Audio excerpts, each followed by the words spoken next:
Getting more at work. An honors graduate of Harvard Business School was hired by a major company in California. Within 3 years of her hiring, the three people who hired her, CEO, president, and executive vice president, were gone, retired, fired, or just left. The new management team intended to fire her along with the rest of the old team, but it turned out that her job was inviolate. That's because when she was hired, she realized that she might be in trouble down the road. The three people who hired her were each 25 years older than she. She knew they would be gone long before her career hit its stride. So for 3 years she did favors for a variety of company departments that had nothing to do with her job description. She did this after hours, on weekends, at lunch breaks, and sometimes when she could work it as part of her job. She collected friends throughout the company, so when the new management team came in, there was a huge and cry throughout the company. This woman was indispensable. You cannot get rid of her. Her job was saved. This manager was essentially involved in a 3-year negotiation with the rest of the company, and they didn't even know they were involved in a negotiation. You think this is Machiavellian and manipulative? Well, whom did it hurt? No one. In fact, the company got free work for 3 years out of her, and the company saved a valued employee from being lost to corporate politics.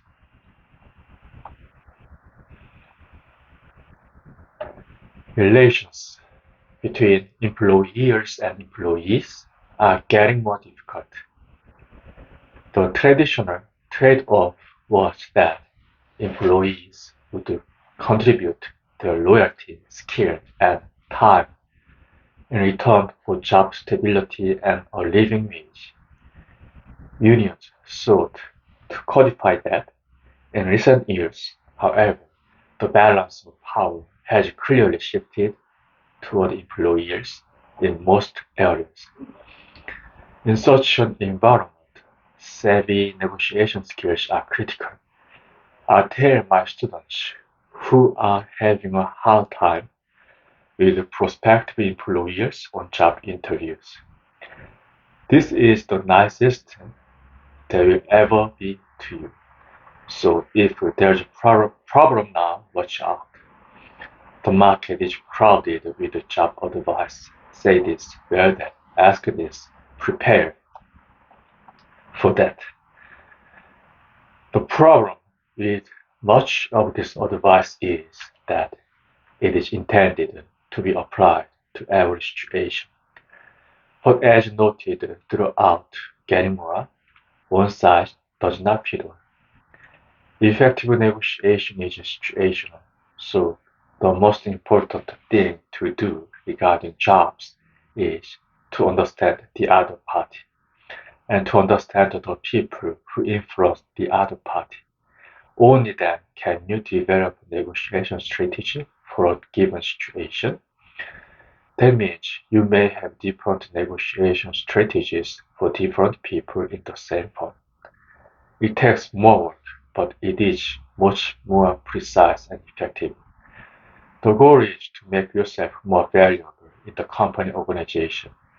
The higher your perceived value, the further you will advance in your career, and the harder it will be to get rid of you in an economic downturn. Let's start with the woman from Harvard Business School profiled at the beginning of this chapter. First, she thought about her goals. a long-term career at the company. Next, she thought of any problems she might encounter in meeting those goals. Her mentors leaving before she did, then she identified the third parties who could help her, other departments. She thought about their needs, including event planning, advertising, and marketing advice. She prepared. She was incremental. She paid a lot of attention to relationships. Expanding relationship is essential in virtually all job situations. Companies, even small ones, can be very political places. The more you identify and align with the people who can help you, the better position you are in. Other people can serve as an early warning system when things start to go awry. They will give you information to help you pursue company opportunities. They will come to your aid if things get rough. They'll give your project higher priority. They'll help you out in a pinch. Below are some of the key types of people who can help you after you get the job. Some can help you get the job in the first place. Reach out to them. Have coffee or lunch with them. People who've been there forever. Look for someone who has been around for a long time, has been put out to pasture, and is often ignored by others. They know where everything is buried. Talk to them, value them. Every company has one or more people like this. They know all the pitfalls and politics. They'll give you information that will be critical in meeting your goals and protecting yourself. People who have left. Many of these people have seen the company at its worst. They know what the company can do for people. You may need to take some of what they say with a grain of salt. They may have bad feelings or hidden agenda, but you will usually get the unvarnished story. If you're looking for a job and they left on good terms, they may make calls for you. Information technology people. Many people seem to hate the IT department or learn to love the IT department, or at least one or two people in it. Most people could not do their jobs effectively without IT. When the IT supporting your work has a problem, you want someone to fix it immediately, even if it's the weekend. Librarians. Not all companies have them, but these people are better at researching than almost anyone in the company. They'll make your work and you better. Cleaning staff. Most managers consider them invisible, but they know a lot. They hear a lot. They see a lot. Security guards. When you've forgotten your pass, when you need a client to be quickly let in, when you want to get into a locked office where you've left some documents, a security guard you've made a relationship with will help you. Say hi to someone daily, give a holiday tip, strike up a sports conversation. Administrative staff, also called the permanent staff, executives and managers come and go. A lot of the administrative staff says for a career. They can create ugly gossip or positive buzz, make them part of your team, bring them cookies at holidays. Other staff, copy and fax room, cafeteria workers, travel department, maintenance people, all of these people will help you in a deadline when you have to have something to do your job or you need information. Human resources. The HR people are generally the captain of the norm. Their main job is to protect the company, but they are not monolithic. Make friends, start with more junior people. Show an interest in what they do. They will be happy to explain their job to you. HR often has a fair amount of say on personal issues. People on whom you and your department depend. Are there outside vendors, restaurants or printers that your department depends on? The more these people know and like you, the more you will be able to get favors for your department. Do you have their cell phone numbers? Are there any tips you got from your travel department, for example, that you provide to outside vendors? What I'm talking about here is building your own coalition. It takes time, it takes effort and thought, but it takes less time and work than finding another job or not getting the promotion and raises you might otherwise get. Be incremental about this. Ask people about their job. Find out their dreams and fears. Give them information when you can. Offer them advice or a set of helpful hands. Start with a single person or two. What you're doing is collecting as much information as you can about the place where you work or you want to work. Is the organization nervous about something? Do they need help in a foreign language? A reliable intermediary with another culture, staff in some region or on a holiday, can you supply the information? It is hard for them to procure except at great cost. Alan Walsh was new to a public relations company, working with the two other people. No one knew her capabilities. Then she found out that a well-regarded employee was leaving. No one wanted his job, she said. His job was to hire interns. Alan realized that volunteering for the job would make the company grateful. It would also allow her to meet a lot more people, some of whom would eventually work for the company and help build her own base of support.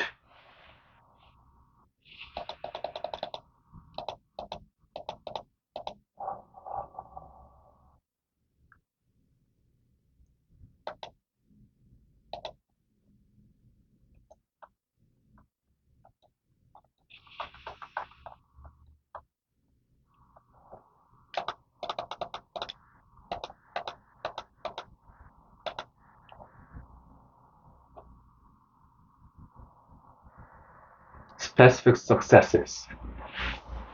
Earlier in the book, I referred to a student who, using course tools, was able to get 12 consecutive final round interviews after being rejected 18 times the previous semester.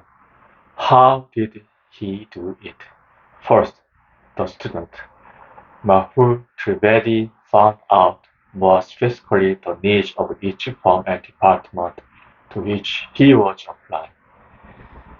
He used the negotiation preparation model outlined in Chapter 7 to prepare thoroughly for each interview. He identified the key decision makers and collected specific information about each person who would interview him. Through the Wharton Alumni Network, he found people who had recently left the firm or knew the firm. He phoned associates with whom he had been friendly and Walton Grace, who worked at the firm. He asked about unfilled needs. He realized that he had written a general resume that would work only partially for all the firms to which he applied. But each of these firms had different specific needs, different skill sets, experiences, and locations, working hours, and conditions. Within each firm, different departments had different needs. After he did the research, he rewrote each resume, matching it to each firm and department. He sent it to the specific people who had the biggest possible needs. Department heads, team leader, human resources. He went through a role reversal exercise with each one. who videotaped him. They both studied the tape and made style changes. Mehul was able to anticipate at least two-thirds of the questions he was later asked.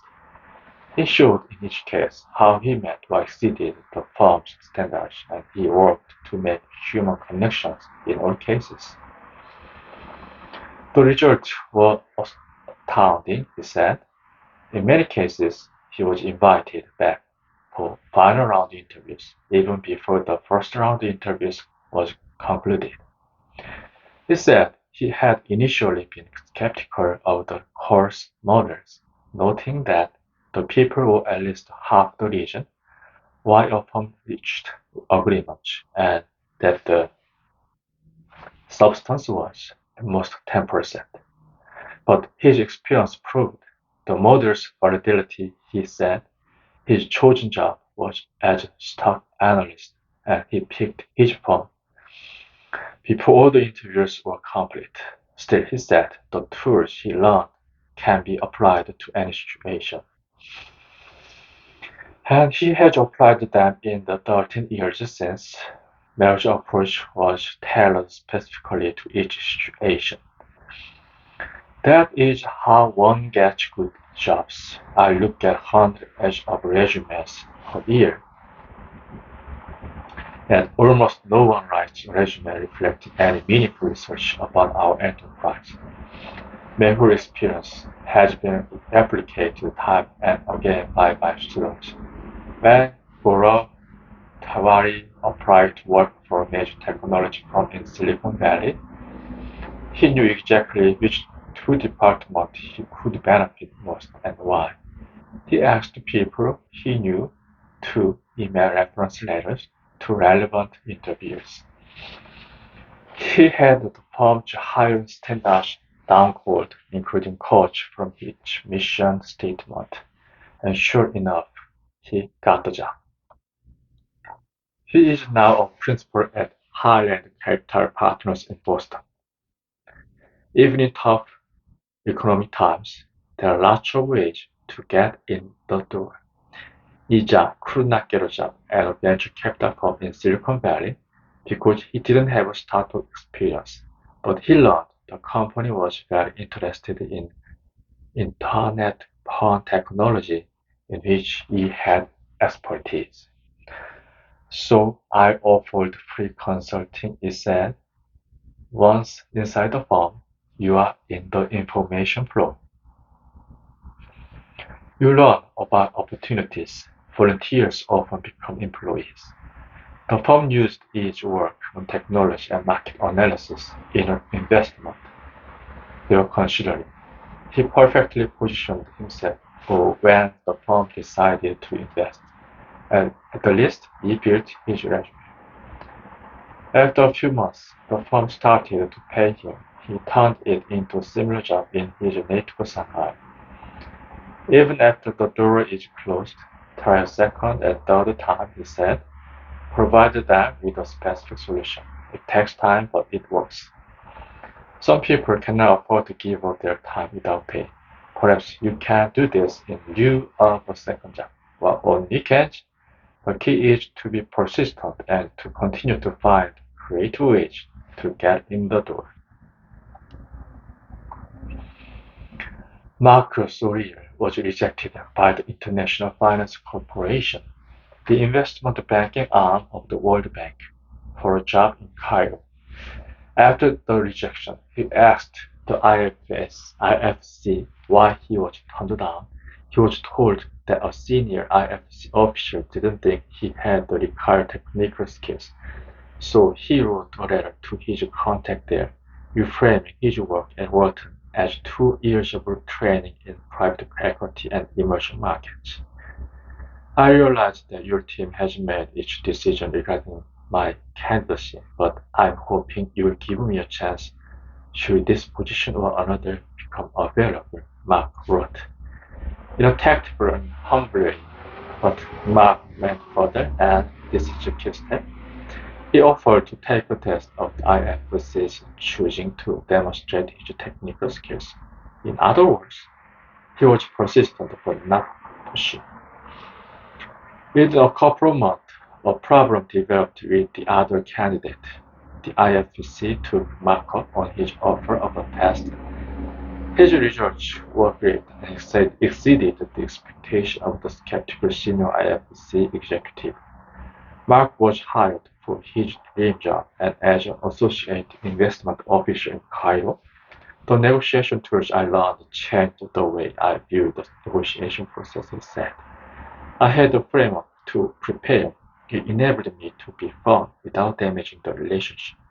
There are many situations at work in which the issue is thorny and can jeopardize the relationship if one is not careful.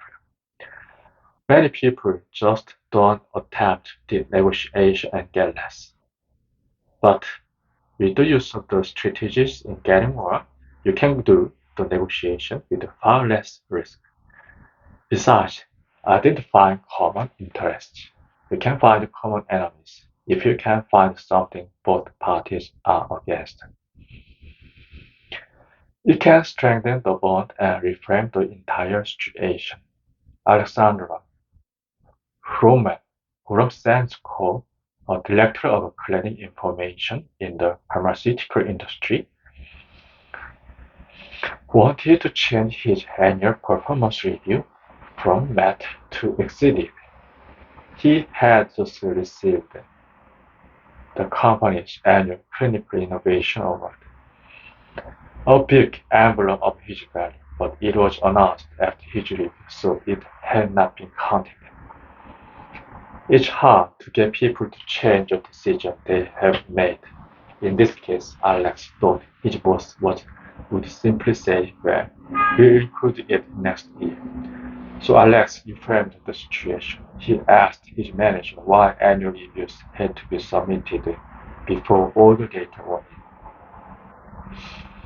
That didn't seem fair to anyone, including managers, he said. Only 2 people in his department had ever received the Clinical Innovation Award.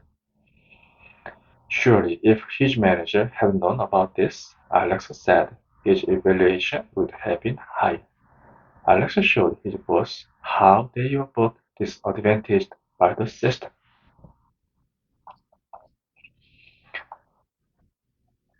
His boss read the review result, a $13,500 increase in annual salary.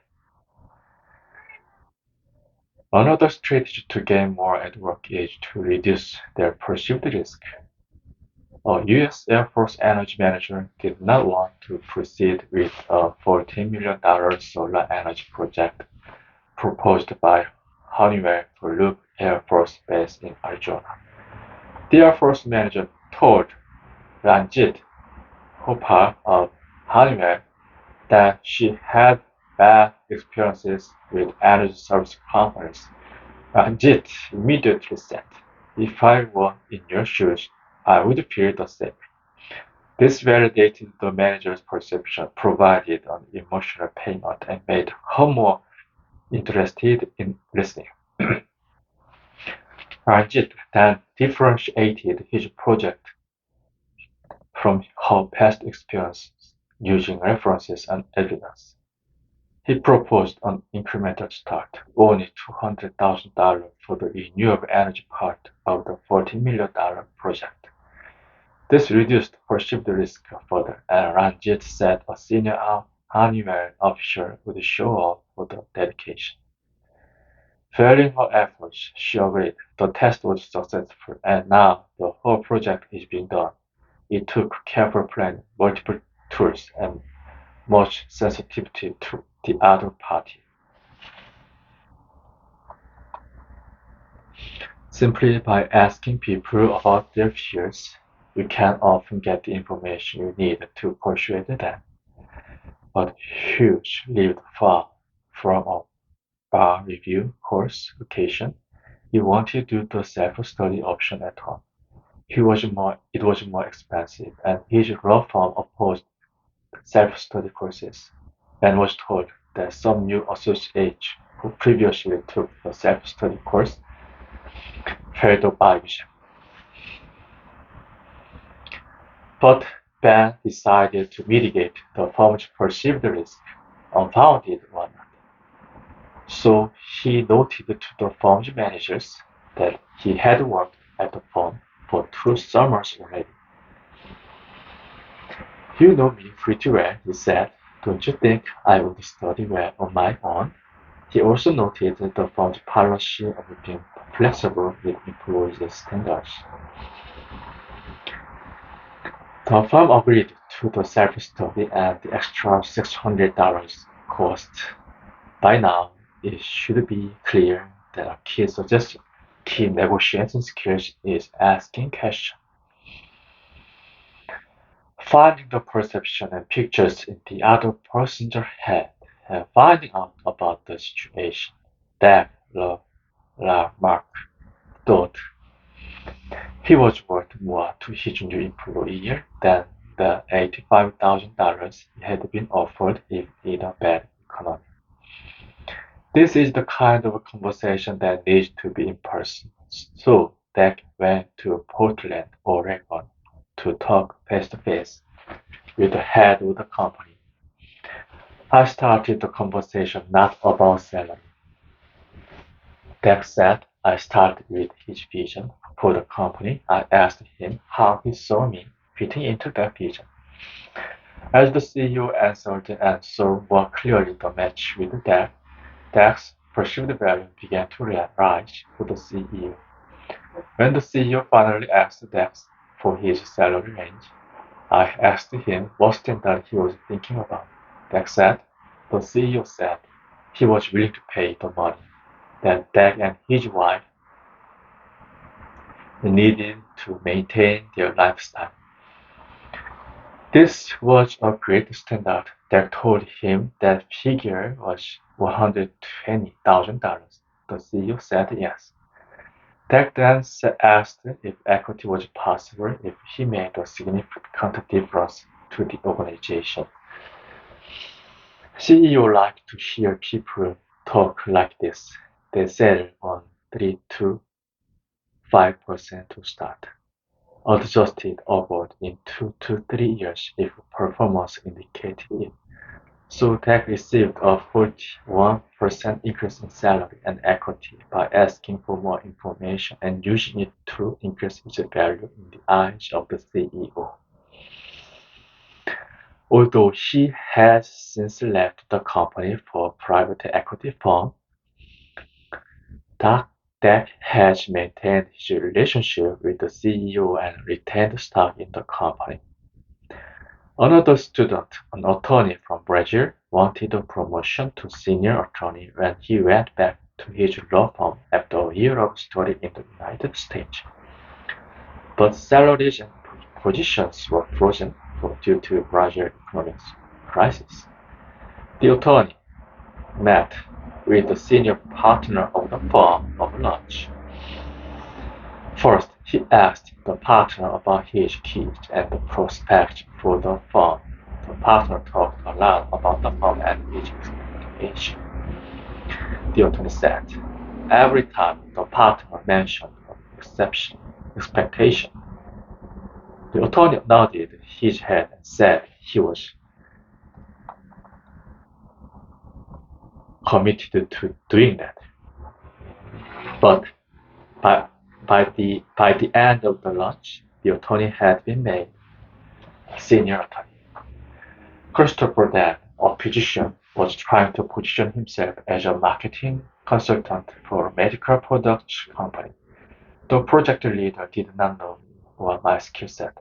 Christopher said he saw me as a physician rather than a marketing consultant.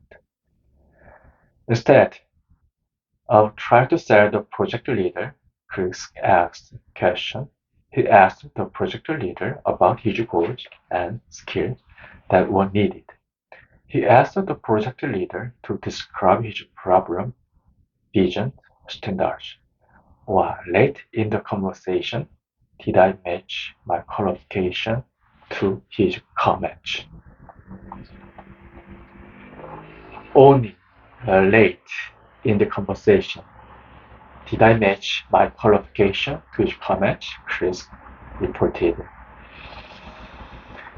His engagement increased from 4 hours to 6 days. with the possibility of much more. He was now a physician and a marketing consultant. He did it by finding out the other side's needs, discovering how they evaluated things, and matching his skills explicitly to the other party's needs. With compensation, it is especially important to know what the other party is thinking before asking for something specific. Otherwise, you may end up negotiating against yourself. Paul Carvana, a banker in New York City, was having a conversation with his boss at salary review time. "What are your expectations?" the boss asked. Paul said this was an interesting question, but could not specifically answer it without first to know the standards against which salary and bonus was set. His boss described them. "Where on this scale, roughly, do you think my performance pitch?" Paul asked. To his astonishment, his boss came up with a number that was almost twice what I had in mind. To make sure his boss felt he answered the question, Paul then asked for somewhat more than the boss offered. The boss then felt good about standing firm on his offer. I tend to look at this as an emotional payment, not manipulation. Paul was not trying to be extreme, but only trying to make the boss feel better. Most interesting about this is that Paul had not sufficiently prepared for the meeting, he said. By asking questions, he was able to gain time and information that helped him exceed his goals. Small talk is almost always big talk, even in job situations. Richard wanted to transfer to a different group at the investment bank where he worked. He asked 3 times, and each time he was told no, so he scheduled an informational interview with the human resource managers in New York City. He wanted to make a personal connection with her. In the meeting, he asked what her favorite food was. Vietnamese. Will knew all the best Vietnamese restaurants, websites, recipes, and chefs. He found the connection. He got the transfer.